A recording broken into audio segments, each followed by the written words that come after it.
My name is Kristiane Ravn. I come from Denmark, but I have been traveling a lot, and a lot of my life I have not lived in Denmark. I started Macrobiotics when I was 25, I think. At least I started teaching in 82, when I'm born in 56. And I did the Kristiane Institute in London in 81. And then I went to Norway with my first husband, and we were there for 5 years and got Macrobiotics started there, both with the import business, importing foods, and a center where we were teaching. And somebody else got a shop going and a little restaurant going, so that was like the beginning of my macrobiotic career. That was back, and then we always had the idea to not stay in Norway for more than 5 years, and somehow he hung around and I left. So I was back in Denmark for a year, and I met my second husband, who was Swedish. So I ended up in Sweden. When I went to Sweden, then we started, firstly we lived in Gothenburg for a while, and I started teaching there. Then we went out in the countryside and lived there, and I started teaching, and I produced miso. Big barrels with 500 pounds at a time in tempeh. And also I was teaching, so a little of each, not a lot of either, because I got small kids and we grew our own vegetables. And so that was like that phase of teaching. And after we separated, I stayed there for about 3-4 years. And then it was time to move back to Denmark after I'd been away for 20 years. So in 1998, I moved back to Denmark, and I started teaching in Denmark. And at that time, I guess I can say that the macrobiotic scene in Denmark was very different. They were more strict. They were, what would you say, less life, less flexibility than what I knew from Sweden and the way we were doing things. I chose to not call what I was doing macrobiotics because macrobiotic did not have a good name in Denmark. Things has changed over the years.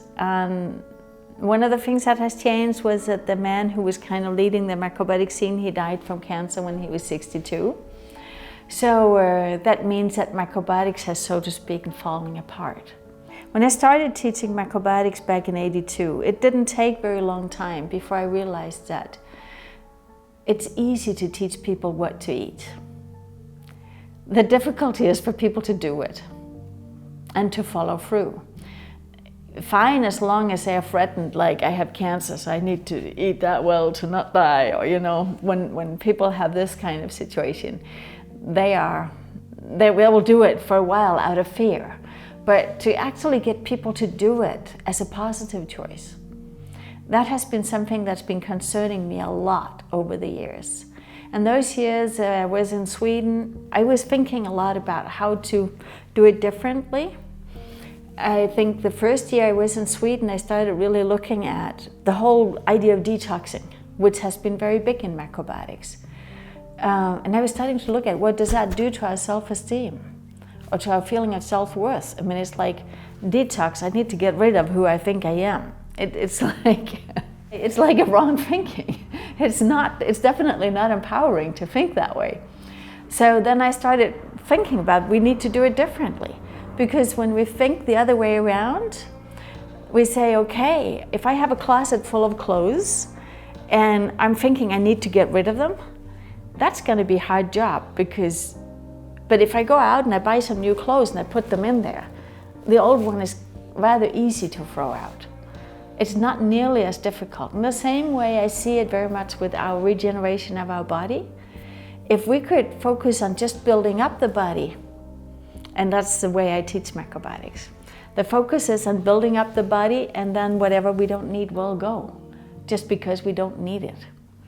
The body is selective. I mean, we're always biased. If we have a good choice and a bad choice of two different kind of foods, in essence, we'll usually pick, like from mere instinct, we'll pick the best quality. if we have any kind of understanding. Our body, our cells will pick the best quality, unless there is some mental programming that makes us want to destroy ourselves. So I started looking into a lot of our mental programming. How does that connect with food? In the 90s, I had attracted very interesting clients, because I attracted clients that did not have, the usual way of reacting on foods. They could eat certain foods that should be good for them, and they would eat kuzu and get diarrhea. Well, we know it works the other way around, They would have these kind of very odd reactions. And I started looking at, I'm not sure if you're aware of the model we have, what you take in comes out, but then there is the identity in the middle. And I started looking at what is really going on in that middle part, the digestive part. How could that be that when you eat something, it doesn't do the same to everybody? What is really going on there? And a lot of what's going on there, I found, is programming of the mind. And this goes back to, I was also questioning, why did I keep eating macrobiotics? Many people, they fell off. I didn't. And when I really looked into it, I think the real reason why I could stick with it, through divorces and all kinds of crap, my life hasn't been just the smooth. Why did that happen? I think part of it was that when I was young, I had a strong spiritual experience, actually, before I started macrobiotics, which showed me how the mind works and how our, we could say, mind programming works. And I changed some things there, some big inner programming. And so I was really, for many years, I was concerned about how do we get this whole mindset thing to play together with the food, with our health, because it does come together. And it took a long time. I started looking around because I thought, first of all, I never thought that spiritual experience I had was something special, because I was only 23. And what you experience when you're 23, you think there's a lot out there who has it, and has it a lot better. So it took me 21 years, which brought me to 2001, to actually realize I had something very special. And that year, that whole spring, I sat mostly down on my behind, and I worked through how can I make this available for other people.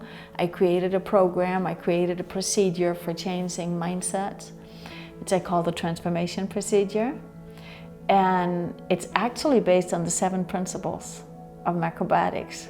You know that everything comes out of one infinity, everything changes, and front and back, and beginning and end, and all that. It's actually around that. So it's really come out of macrobiotics in a sense, yet it's also come out of that spiritual experience I had. So I created that procedure, and I started testing it on people, and people had amazing results. Things I'd worked with for years and been struggling with went away from one session. So I had these amazing results with people. Then I thought, okay, let me try to teach a group. And that worked well too. And then I started a training where I started training other people in being able to teach these things or coach these things. All of a sudden, in about a year after I developed it, or maybe even a little less than a year after I developed this whole thing and was in the middle of my first group of taking my first group through the coach training, I had a cancer patient coming to me. She had 4 brain tumors. There was a clairvoyant person that said, well, no. You see, when she called to set up an appointment with her, she said, no, you're not going to me, you're going to see Kristiane. So she came to me. And as we worked through that, I thought, let me use this transformation procedure first to make her ready for food change. That was my thinking.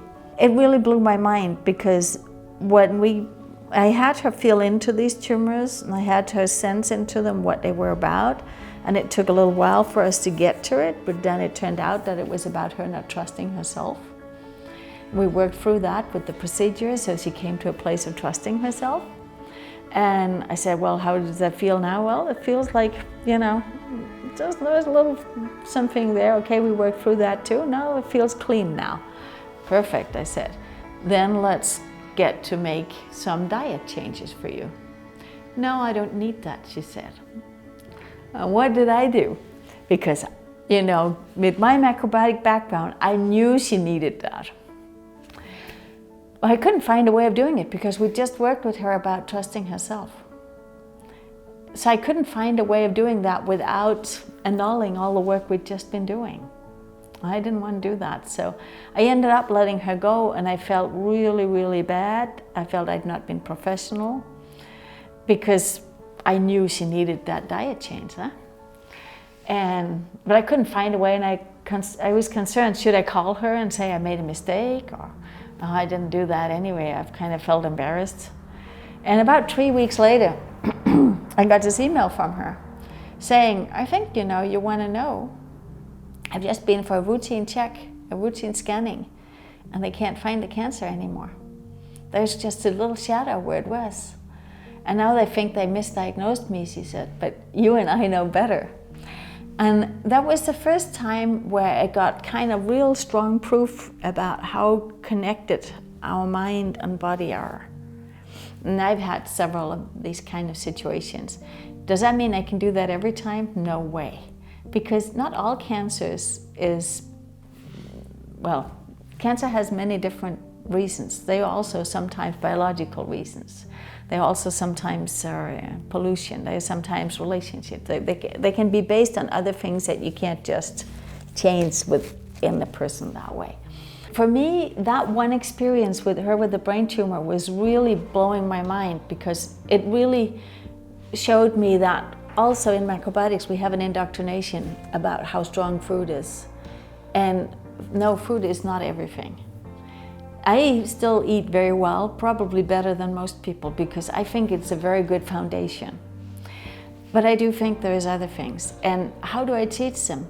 Well, basically what I do when a person comes to me for consultation, what we do is that we start looking at what's going on.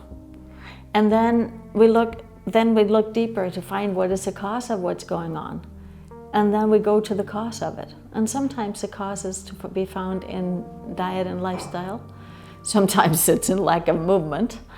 Sometimes it's in mental attitude. Sometimes it's in relationships. So I'd rather say that what I do now is when I first learned macrobiotics, I thought, oh, we're going to the cause. Yeah, but we're just looking at one possible cause, which a lot of it is food. And macrobiotics is known, like if you say you do macrobiotics, oh, that's a diet, isn't it? It's been associated with a diet, and for me, macrobiotics is not a diet.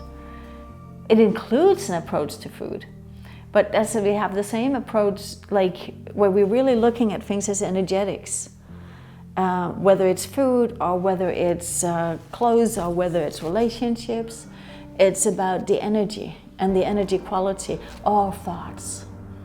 Even our thoughts. That spiritual experience I had that brought me down to actually see that even a thought or a feeling that actually has a physical shape. It has a three-dimensional shape in our consciousness when we look at it from outside. When we emerge from inside, we are like drowned, we feel the feelings, we have the images, we have the thoughts, it's all going on. But when we can step all the way outside, it's actually having a three-dimensional form. I am, right now, I have been, not just right now, but during the last few years, we have a union in Denmark that's using me quite a lot to talk about like stress, leadership, all these kind of things, which apparently has not much to do with food, but it does. And it certainly has to do with yin yang and the energy thing. I am teaching quite a bit on Novo Nordic, which is a place for producing medical, insulin and metformin. They are very big on that. So I'm teaching quite a lot in those kind of places where people definitely don't think alternative. Well, some people do, but the majority of them don't. And it's very interesting because they actually get the energetic perspective. But I do not say yin and yang. I do not make it mystical in any way. But I do it simple things like rhythm of the day. Like when we get up in the morning, then all our energy is like, we're gathered, we're inside, we're in touch. Then as we go through the day, we expand, we put our energy outside of ourselves. What happens at the end of the day? Then we're kind of getting empty. Then we need to return and put our energy back in. That's yin and yang. Well, what happens is that sometimes people do not come back in when they need to recharge. What do people do? They do the opposite. They say, oh, I could do a little more. And they actually keep working or keep doing things and keep turning outward even when they need to turn inward. And then I'm talking about what do we need to do in order to be able to keep turning outward when we actually need to turn inward. What are we doing at that time to be able to do that? We do some kind of stimulants. Whether it's sugar, coffee, alcohol, cigarettes, chocolate, you name it. We do some kind of stimulants to be able to overexert ourselves. And sooner or later, what happens when we've done that for a long time, what happens? We crash, or an accident happens, or whatever. It just comes back to us. And when I define stress as going over that line, where we are not turning inward, where we need to turn inward, where we sense that, when I come with that definition of stress, then people can see how they can deal with it. So that's a different way of teaching, but it's still the macrobiotic thinking.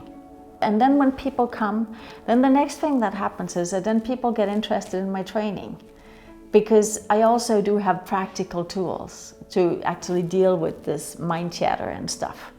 And practical tools, which basically is, going into it and going out of it, basically in different varieties of it. And when people start feeling that these things work, then they get more interested. Then they may come to my 5-day workshop. I have 2 5-day workshops. One that's focused around regenerating or activating our self-healing powers, I call it, which is very much focused around food. And there they'll learn about yin yang, they'll learn about macrobiotics. They won't come to a macrobiotic course that they know of, but they will get it. And the other one where we actually do work with the mind. And they won't realize that that is also based on macrobiotic thinking. They won't realize that unless they start doing the training with me. And as we go through the training, they will get macrobiotics, but they'll get it in through the back door. And I am just now, since now we've had a few years in Denmark where there is nobody else teaching macrobiotics, I'm thinking we could reintroduce macrobiotics, but from a different perspective, the word. So I would like to have that word being clear, because it's clear to people when they've been around me, then it becomes clear that that's where the source is.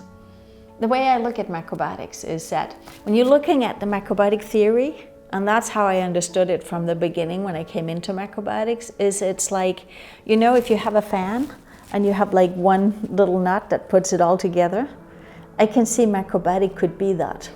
It has the potential of being that because there is the energetic understanding. And you can take all kinds of different approaches to health and medicine and life, and you can put them in there and you can use the macrobiotic theory to understand them and to find out when is this appropriate and when is that appropriate.